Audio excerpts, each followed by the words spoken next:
अब यहाँ पर हम कूलॉम्स लॉ के और रिलेटिव परमिटिविटी के न्यूमेरिकल पोर्शन को सॉल्व करेंगे, ठीक है। तो यहाँ पर पहला क्वेश्चन ये दिया हुआ है, find force between two small charge spheres.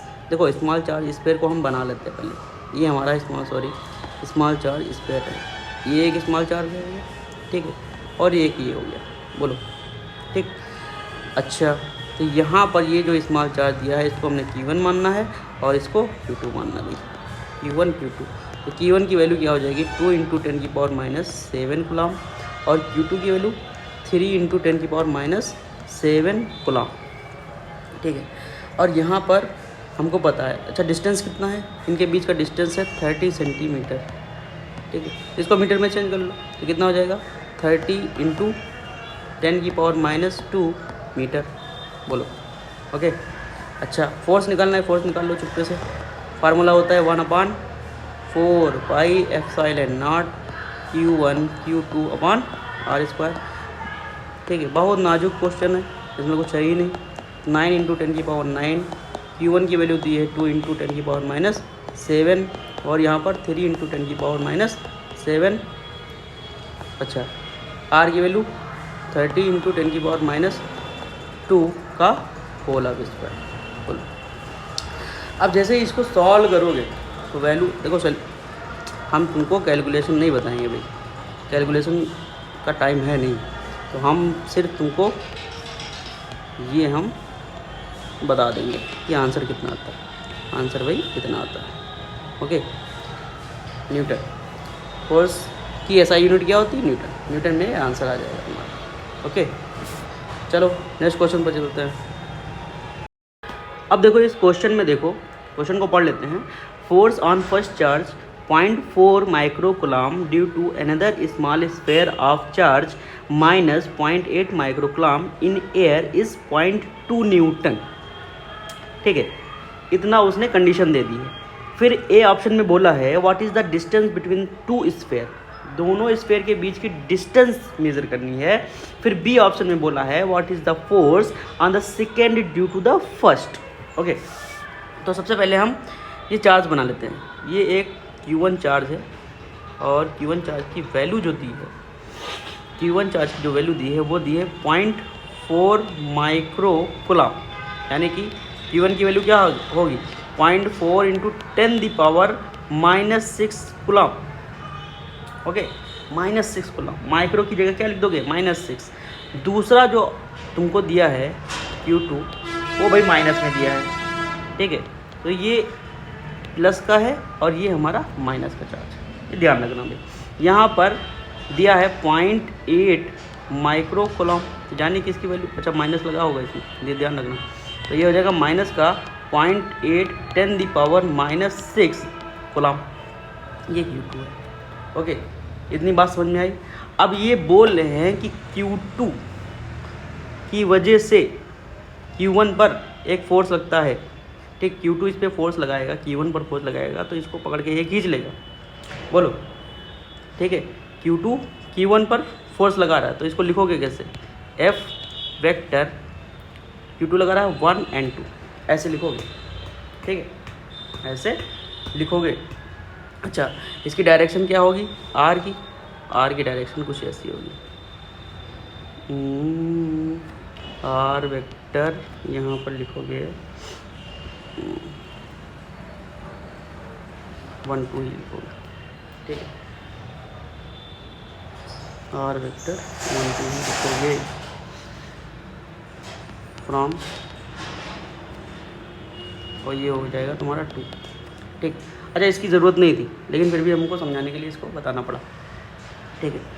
अच्छा दूसरी चीज़ क्या है, यहाँ पर निकालना क्या है, यहाँ पर हमको डिस्टेंस निकालनी। तो F1 वेक्टर बराबर क्या होगा 1/4πε0 Q1 Q2 अपान हो जाएगा R²।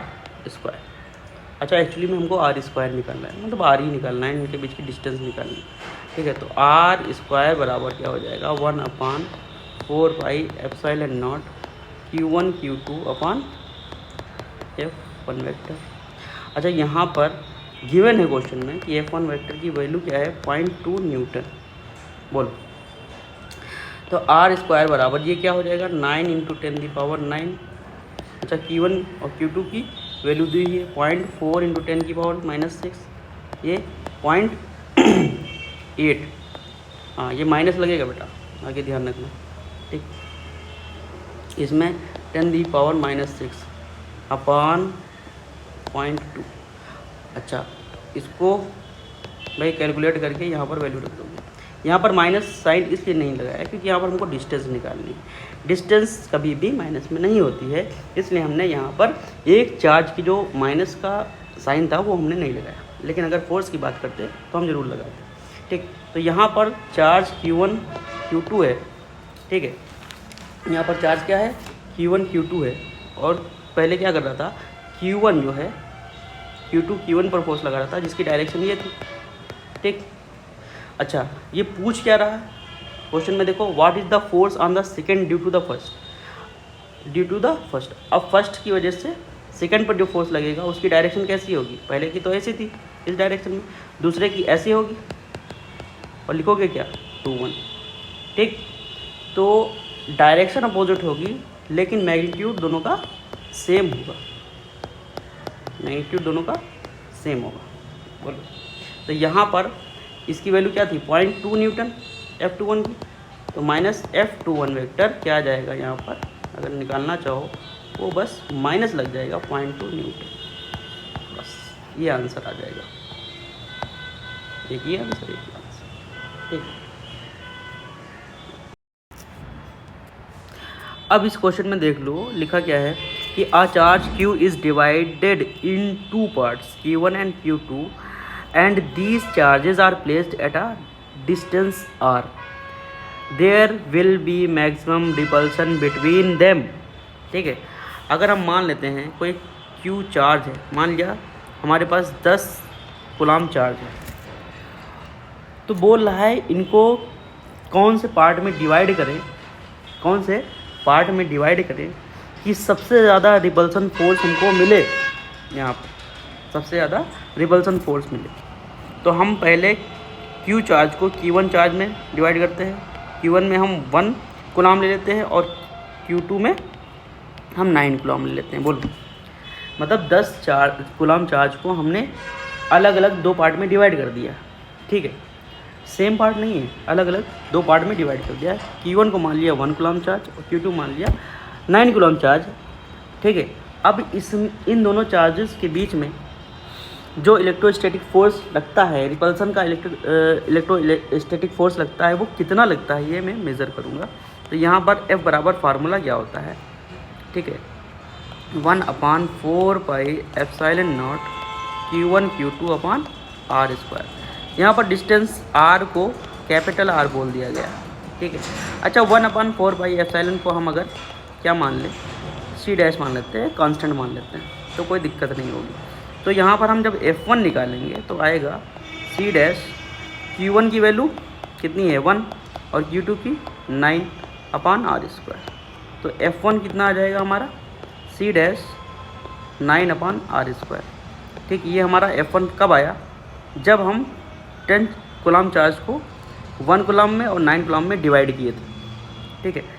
अब हम इनको ये पहला केस मान लेता हूँ, केस 1, ठीक। अब केस 2 में क्या करता हूँ मैं, केस 2 में इनको डिवाइड करूँगा 2 कूलम चार्ज में और Q2 को हम मान लेंगे 8 कूलम चार्ज। अब इतना चार्ज है हमारे पास, अब देखते हैं फोर्स कितना आता है, फिर हम ये फोर्स लगाएंगे भाई। यहाँ पर F बराबर क्या आ जाएगा C' Q1 Q2 अपान डिस्टेंस कितना माना था भाई R स्क्वायर। तो F बराबर यहीं पर लिखता हूँ C' Q1 की वैल्यू 2 है और Q2 की 8 है अपान R स्क्वायर। तो कितना हो जाएगा भाई, F बराबर हो जाएगा C' 16 कूलम ना लिखो यार, ओके लो जो सभी गायब हो गया, ये R स्क्वायर, ठीक है। तो यहाँ पर हो जाएगा 16/R स्क्वायर। अब ये हमारा आ जाएगा F2, बोलो, ठीक। तो F1 हमारा कितना था 9r², F2 कितना आया 16r²। जब हमने 10 कूलम चार्ज को किस कौन कौन से पार्ट में डिवाइड किया, 2 कूलम चार्ज और 8 कूलम चार्ज में, ठीक है। इसी तरीके से थर्ड केस में देख लेते हैं, केस थर्ड। जब यहाँ पर हमने पहले चार्ज को डिवाइड किया 3 कूलम चार्ज में और दूसरे चार्ज को 7 कूलम चार्ज में, अब देखेंगे कितना फोर्स आता है। तो F3 यहाँ से आएगा C डैश, Q1 की वैल्यू कितनी हो जाएगी 3 और Q2 को 7/r², तो वैल्यू आ जाएगी C1 21/r², ठीक। अब देखो F3 आया हमारा 21/r²। देखो धीरे धीरे वैल्यू क्या हो रही है, इंक्रीज़ कर रही है। मैक्सिमम कहाँ पर होगी ये हमको निकालना है। तो केस कितना हो जाएगा 4। यहाँ पर Q1 को हम मान लेंगे 4 कूलम और Q2 को मान लेंगे 6 कूलम। अभी भी चार्ज का अगर हम यहाँ पर क्या करते हैं, समीशन कर देते हैं 6 और 4 का, तो 10 ही चार्ज तो होंगे। यानी कि 10 चार्ज को हम क्या कर रहे हैं, बार बार क्या कर रहे हैं, बार बार हम उसको डिवाइड कर रहे हैं, ठीक है। लेकिन ये मैक्सिमम फोर्स कब देंगे वो हमको निकालना है। तो यहाँ पर F4 जो हम निकालेंगे तो आएगा C डैश 4 × 6/r²। तो यहाँ पर C डैश कितना हो जाएगा 6 4 24/r², ठीक है। अब देखो F4 की वैल्यू F3 से भी इंक्रीज़ हो गई। अब केस 5 में देख लेता हूँ मैं। यहाँ पर Q1 को अगर हम 5 कूलम मान लेते हैं और Q2 को भी 5 कूलम मान लेते हैं, तब देखते हैं भाई F5 क्या आता है। C डैश यहाँ पर 5 × 5/r², तो यहाँ पर F3 आ जाएगा 25/r², ठीक है। तो F5 बराबर 25 C डैश 25/r², ठीक। अच्छा, इसके बाद हम केस 6 में जाएंगे। तो केस 6 में क्या होगा, फिर Q1 कितना हो जाएगा 4 और Q2 हो जाएगा 6, ठीक। जो कि फिर कितना हो जाएगा, फिर कितना आ जाएगा F6, यहाँ पर से फिर वही चीज़ आ जाएगी, रिपीट होने लगेगी 24/r², ठीक है। यानी कि मैक्सिमम फोर्स कहाँ पर अप्लाई होगा, जब उन चार्जेस को 2 इक्वल पार्ट में डिवाइड कर देंगे। जब उन चार्जेस को हम किस में 2 इक्वल पार्ट में डिवाइड कर देंगे। ये देखो Q1 Q2 को जब हमने 5 किया तब वहाँ पर फोर्स हमारा मैक्सिमम हो गया। इससे पहले देख लो फोर्स कैसा था, इंक्रीजिंग ऑर्डर में था। यहाँ पर देखो जब हमने 1 में डिवाइड किया था, 9 में डिवाइड किया था, तो यहाँ पर 9 आया था, 2 में डिवाइड किया 16 आया, ठीक है। 3 और 7 में किया 21 आया, इंक्रीज़ हो रहा। और 4 और 6 में डिवाइड किया 24 आया। लेकिन जैसे ही मिड पर गए, हाफ पार्ट में चार्जों को डिवाइड किया, तो फोर्स एकदम मैक्सिमम हो 25 हो, ठीक है। तो यहाँ पर हम बता सकते हैं कि जब हम चार्जेस को 2 इक्वल पार्ट में डिवाइड करते हैं तो सबसे ज़्यादा इलेक्ट्रोस्टैटिक फोर्स लगता है, ठीक है। तो बहुत इंपॉर्टेंट क्वेश्चन था, ठीक। चलो आगे देखो, यहाँ पर इस क्वेश्चन में क्या कह रहा है, 1 बिग आइसोलेटेड स्फेरिकल कंडक्टर कैसा है, स्फेरिकल, ठीक है, of radius is charged with same fixed charge, a small charge is placed at a distance from it. The force experienced by this small charge. अब यहाँ पर देखो, ये स्फेरिकल हमारा कंडक्टर है और कंडक्टर में के सरफेस के ऊपर चार्ज जो होते हैं ऐसे डिस्ट्रीब्यूटेड होते हैं इस तरीके से, ठीक है। तो यहाँ पर हम मान लेते हैं कि इसकी रेडियस जो है वो रेडियस क्या है, कैपिटल R, बोलो। और इससे कितनी दूरी पर, इससे स्मॉल r डिस्टेंस पर एक चार्ज रखा हुआ है, ठीक है। वो भी चार्ज मान लो प्लस पॉजिटिव चार्ज है। तो यहाँ पर जो डिस्टेंस होगी, ये देखो डिस्टेंस है हमारी स्मॉल r, तो ये डिस्टेंस इसके सरफेस से कितनी होगी, small r minus capital R, ठीक है। अब इस चार्ज के ऊपर जो फोर्स एक्सपीरियंस्ड होगा इस चार्ज के ऊपर, वो फोर्स किस डिस्टेंस की वजह से होगा, इस वाली डिस्टेंस की वजह से होगा कि इस वाली डिस्टेंस की वजह से होगा, ये ध्यान देना है। देखो हमने अपने कॉन्सेप्ट में बताया था, जब हम कूलॉम्स लॉ पढ़ रहे थे तो वहाँ पर हमने बताया था कि एक स्फीयर है और उसके मिड पर, इसके सेंटर पर एक चार्ज रखा है।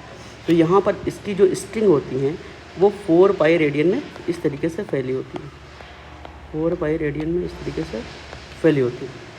ठीक है, 4 पाई रेडियन में इस तरीके से फैली होती हैं। और जहाँ पर कोई चार्ज रखने पर, ठीक, उस चार्ज पर सेंटर से इसके ऊपर एक फोर्स लगता है।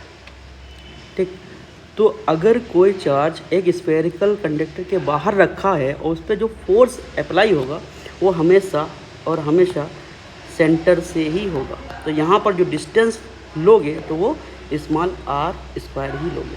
तो यहाँ पर फोर्स जो आएगा वो इस स्फेरिकल कंडक्टर के सेंटर से इस चार्ज के ऊपर लगेगा, यानी कि ये चार्ज जो फोर्स एक्सपीरियंस्ड करेगा वो इसके सेंटर से ही करेगा। इस चीज़ का ध्यान रखना। और फोर्स की वैल्यू कितनी आएगी, F = 1/4 pi epsilon not Q1 Q2 upon r²। कभी भी सरफेस से ये डिस्टेंस ना लेना, इस चीज़ का ध्यान रखना। बस यही क्वेश्चन था। ओके, देखो पहले हम इसको क्वेश्चन को पढ़ लेते हैं। Force F is acting between charges placed in vacuum if the glass plate of dielectric constant K = 6 is how placed between them, what is the force. अब ये कह रहे हैं कि दो चार्जेस दो वैक्यूम में रखे हुए हैं, उनके बीच में जो फोर्स लगता है, ठीक है, वो फोर्स, ठीक, अब उन्हीं चार्जेस के बीच में हम कोई मीडियम ग्लास प्लेट को रख देते हैं तो वो फोर्स कितना डिक्रीज़ हो जाएगा। ये बात हमको पता है कि वैक्यूम में चार्जेस पर जो फोर्स लगता है वो मैक्सिमम होता है, क्योंकि वहाँ पर परमिटिविटी डिक्रीज़ कर जाती है किसी मीडियम के परमिटिविटी के कंपैरिजन में। ठीक, ये तो तुमको पता है, ये हम बता भी चुके हैं। तो यहाँ पर हम फोर्स इन वैक्यूम निकाल लेते हैं। पहले केस में हम फोर्स इन वैक्यूम निकाल लेते हैं। बोलो, फोर्स इन वैक्यूम निकालेंगे तो वो क्या आएगा, F = 1/4 pi epsilon not Q1 Q2 upon r²। और ये मैक्सिमम फोर्स होगा, ये ध्यान रखना। ठीक है, ओके। तो यहाँ पर अब हम निकालेंगे फोर्स इन ग्लास मीडियम। अब मीडियम हम चेंज कर रहे हैं, इनके बीच में चार्जेस के बीच में हम ग्लास को मीडियम मान लेते हैं। ठीक है, तो वहाँ पर Fm आएगा हमारा 1/4 pi epsilon m Q1 Q2 upon r²। अच्छा, यहाँ पर हमको ये पता है कि हम पढ़ चुके हैं रिलेटिव परमिटिविटी में कि एप्सिलॉन r = होता है epsilon m upon epsilon not. ठीक है, तो ER को हम बोलते हैं डाइलेक्ट्रिक कांस्टेंट K, तो K = हो जाएगा epsilon m upon epsilon not. तो एप्सिलॉन m की वैल्यू यहाँ से आ जाएगी K × एप्सिलॉन नॉट। लेकिन हमको क्वेश्चन में गिवन भी है कि K की वैल्यू क्या है, 6 यहाँ पर गिवन है। तो यहाँ पर एप्सिलॉन m = आ जाएगा 6 एप्सिलॉन नॉट। ओके, इतनी बात क्लियर हो गई। तो यहाँ पर जो मीडियम रखा है वो ग्लास रखा है, तो हमको पता भी है कि ग्लास मीडियम में इसका फोर्स जो होगा दोनों चार्जेस के बीच में वो डिक्रीज़ कर जाएगा, लेकिन कितना कर जाएगा ये हम निकालेंगे। तो यहाँ पर हम एक चीज़ देख लेते हैं कि हम इस एप्सिलॉन m की जगह क्या रख सकते हैं, 6 एप्सिलॉन नॉट। तो 1/4 पाई epsilon not 6 × Q1 Q2 upon r², ये वैल्यू रख सकते हैं।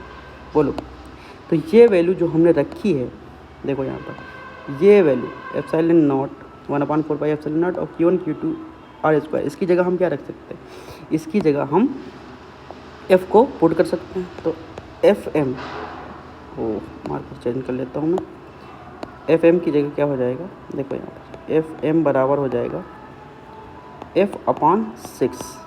ठीक है, तो Fm यानी कि मीडियम में जो फोर्स आएगा दोनों चार्जेस के बीच में वो वैक्यूम के फोर्स का कितना डिक्रीज़ कर जाएगा, 6 टाइम डिक्रीज़ कर जाएगा, 6 टाइम्स डिक्रीज।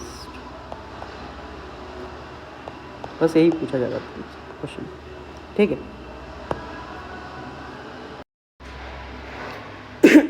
देखो इस क्वेश्चन में क्या कह रहा है।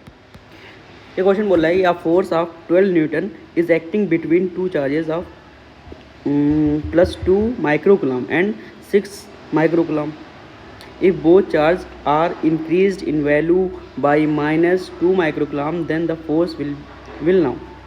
देखो सबसे पहले बोला गया कि ये दो चार्जेस हैं, एक ये चार्ज है एक ये चार्ज। इस चार्ज इसको मान लिए Q1 चार्ज, इसको मान लिए Q2 चार्ज।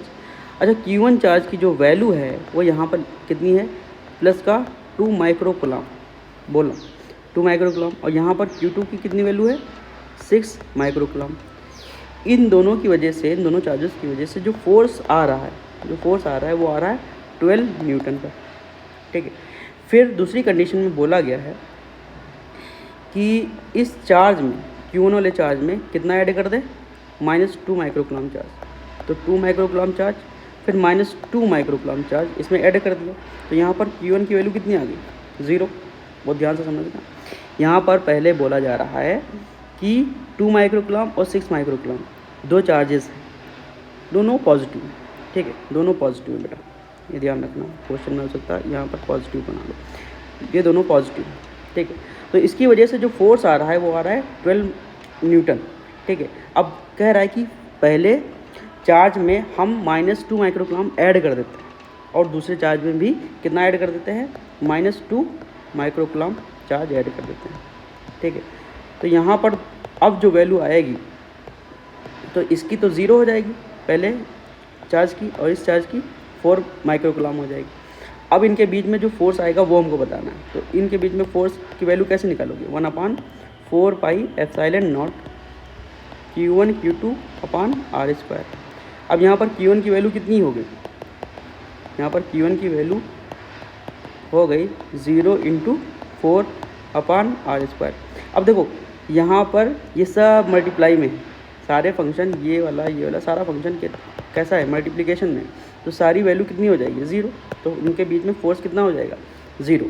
तो कंक्लूजन ये निकला कि दोनों चार्जेस में से अगर कोई एक भी चार्ज 0 है तो फोर्स हमारा 0 हो जाएगा। ओके, देखो यहाँ पर इस क्वेश्चन में क्या कह रहा है, 2 identical metallic sphere are charge with 10 and 20 unit of charge. बात समझना, 10 and 20 unit of charge if both the sphere are first brought into contact with each other and then are placed to their previous position, then the ratio of the force in the two situation will be।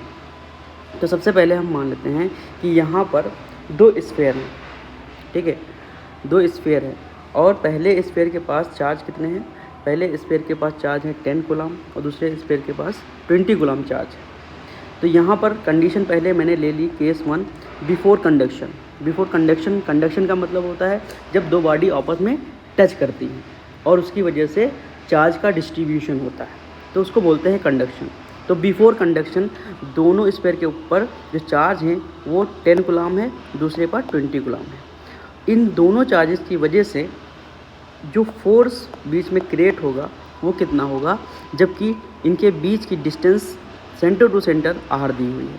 तो यहाँ पर जो F की value आएगी वो ये आएगी 4 pi epsilon not, okay, Q1 Q2 upon R²।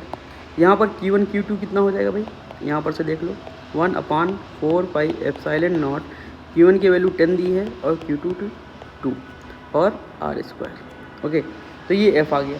लेकिन फिर दूसरे केस में चलते हैं, तो केस 2 पर दिया है आफ्टर कंडक्शन। जब हमने दोनों स्फीयर को टच कराया तो यहाँ पर चार्जेस क्या हुए, यहाँ पर चार्जेस डिस्ट्रीब्यूट हो गए इक्वल अमाउंट में डिस्ट्रीब्यूट हो गए दोनों स्फीयर के ऊपर। तो दोनों स्फीयर पर चार्जेस कितने थे, एक पर 10 थे, एक पर 20, तो मिलके कितने हुए 30। तो 30 अगर हम डिवाइड करेंगे दोनों चार्जेस को तो 15 कूलम एक स्फीयर पर आएंगे, 15 कूलम दूसरे स्फीयर पर आएंगे। ठीक है, अब इस पे जो फोर्स आएगा वो कितना होगा, 1/4 पाई epsilon not Q1 Q2 upon R²। तो यहाँ पर फोर्स कितना आ जाएगा, ये F1 मान लो, इसको F2 मान लो। तो यहाँ पर जो फोर्स आएगा वो 1/4 पाई एप्सिलॉन नॉट 15 × 15 अपॉन R² आएगा। बोलो, अगर हम इसको इक्वेशन 1 मान लेते हैं, इसको इक्वेशन 2 मान लेते हैं, ठीक है, तो इन दोनों के बीच में रेशियो हमको कितना मिलेगा, जो कि क्वेश्चन में पूछा जा रहा है। तो F1 अपान, या ऐसे लिख दो, फ्रॉम इक्वेशन 1 एंड 2। तो यहाँ पर से हमको क्या मिल जाएगा, F1 अपान F2 का रेशियो मिल जाएगा। तो F1 कितना था हमारे पास, 4 पाई एप्सिलॉन नॉट, ठीक है, कितना था 10 × 20 अपान आर स्क्वायर। F2 कितना था 1 upon 4 pi epsilon naught 15 × 15 upon R square, ठीक है। यहाँ पर हम इसको कैंसिल आउट करेंगे, F1 अपान F2, ये पार्ट इससे कैंसिल आउट हो जाएगा, आर स्क्वायर से कैंसिल आउट हो जाएगा। तो बचेगा क्या हमारे पास, 10 × 20 अपान 15 × 50, ठीक है। 5 3 जा 5 2 जा 5 3 जा 5 4 जा, ओके। तो कितना हो जाएगा, F1 अपान F2 का रेशियो आ जाएगा हमारे पास 8/9, ओके। तो ये रेशियो हमको मिल जाएगा यहाँ से। इतनी बात क्लियर हो गई। हाँ, अब क्या कह रहा है कि दोनों स्फीयर पर चार्जेस अगर निगेटिव होते हैं तो उसके लिए हम इसी पोर्शन को नेक्स्ट वीडियो। अब देखो यही क्वेश्चन दूसरी सिचुएशन में क्या बोल रहा है, ये बोल रहा है कि दोनों स्फीयर पर, अब एक स्फीयर पर +10 कूलम चार्ज हैं और दूसरे स्फीयर पर -2 कूलम चार्ज हैं, ठीक है। तो बिफोर कंडक्शन इन दोनों पर जो फोर्स आएगा, इन दोनों के बीच में जो फोर्स आएगा वो आएगा 1/4 पाई एप्सिलॉन नॉट, ठीक है, Q1 Q2 अपान आर स्क्वायर। बोलो, तो यहाँ पर एक Q क्या है, माइनस का, एक है प्लस का। तो यहाँ पर F की वैल्यू क्या आ जाएगी, 1/4 पाई एप्सिलॉन नॉट Q10 × -20 को हम माइनस यहाँ पर ले लेंगे, 20 लिख लेंगे अपान आर स्क्वायर, ठीक है। ये हमारी इक्वेशन फर्स्ट हो जाएगी। सिमिलरली अब यहाँ पर क्या किया है, आफ्टर कंडक्शन में क्या होगा, जब हम -20 कूलम चार्ज के स्फीयर को 10 कूलम चार्ज के स्फीयर से हम टच कराएंगे, तो यहाँ पर -10 कूलम चार्ज +10 कूलम चार्ज से क्या करेंगे, रिएक्ट होंगे और उनको न्यूट्रलाइज कर देंगे। बात समझना, यहाँ पर समझने वाली बात यह है कि हमारे पास दो स्फीयर है, यहाँ पर 10 कूलम चार्ज का एक स्फीयर है, यहाँ पर -20 कूलम चार्ज का स्फीयर है। और जब हम इनको टच कराएंगे तो यहाँ पर ये 10 और यहाँ पर -20 दोनों जब टच होंगे तो यहाँ पर 10 कूलम चार्ज -20 से क्या हो जाएंगे, घट जाएंगे, और कितने कूलम चार्ज बचेंगे, माइनस के 10 कूलम चार्ज बचेंगे। अब 10 कूलम चार्ज जो है यहाँ पर 10 कूलम चार्ज है, यहाँ पर जो है क्या होगा कि जब इनको कंडक्शन करा के हम अलग अलग रखेंगे तो -5 कूलम चार्ज इस पर आ जाएंगे और -5 कूलम चार्ज बराबर चार्ज इस पर डिस्ट्रीब्यूट हो जाएंगे, दोनों स्फीयर के ऊपर, ठीक है। फिर से समझो, 10 कूलम चार्ज का ये स्फीयर है, 20 कूलम चार्ज का ये स्फीयर है। जब इनको हम टच कराएंगे तो 10 कूलम चार्ज और यहाँ पर से 10 कूलम माइनस के 10 कूलम चार्ज आपस में क्या हो जाएंगे, रिएक्ट करके न्यूट्रलाइज हो जाएंगे। बचे हुए 10 कूलम के चार्ज दोनों स्फीयर पर, -10 कूलम के चार्ज दोनों स्फीयर पर डिस्ट्रीब्यूट हो जाएंगे, ठीक है। ये बात समझ में आई। अब इनके ऊपर जो फोर्स आएगा वो क्या होगा, वो हम यहाँ पर कैलकुलेट कर लेंगे, ठीक है। तो यहाँ पर Q1 ये है और Q2 ये है। तो यहाँ पर F क्या हो जाएगा, 1/4 पाई एप्सिलॉन नॉट, ठीक है। Q1 की वैल्यू -5, Q2 की वैल्यू -5 अपान आर स्क्वायर, ठीक है। तो माइनस क्या हो जाएगा, यहाँ पर प्लस, और यहाँ पर ये हो जाएगा 5 × 5 अपान आर स्क्वायर और इक्वेशन 2, ठीक। ये हमारा F1 है, ये हमारा F2 है। अब फ्रॉम इक्वेशन 1 एंड 2 यहाँ पर से हम क्या कर लेंगे, दोनों इक्वेशन को डिवाइड कर देंगे और यहाँ पर हम रेशियो फाइंड कर लेंगे। 1/4 पाई एप्सिलॉन नॉट इंटू कितना है हमारे पास, 10 × 20 अपान आर स्क्वायर, और ये है कैसा, निगेटिव में, ये फोर्स निगेटिव में है। 1/4 पाई एप्सिलॉन नॉट, या माइनस प्लस हो गया था, 5 × 5 अपान आर स्क्वायर। तो ये टर्म इससे कैंसिल आउट, ये पूरा टर्म इससे कैंसिल आउट हो जाएगा। तो F1 अपान F2 क्या आएगा, माइनस का 10 इंटू 20 अपॉन 5 इंटू 5। तो 5 4 जा और 5 2 जा। वैल्यू क्या आ जाएगी F1 अपॉन F2 की माइनस का 8 अपॉन 1, यानी कि रेशियो यहाँ पर से आ जाएगा जो वो हो जाएगा -8/1। क्वेश्चन समाप्त।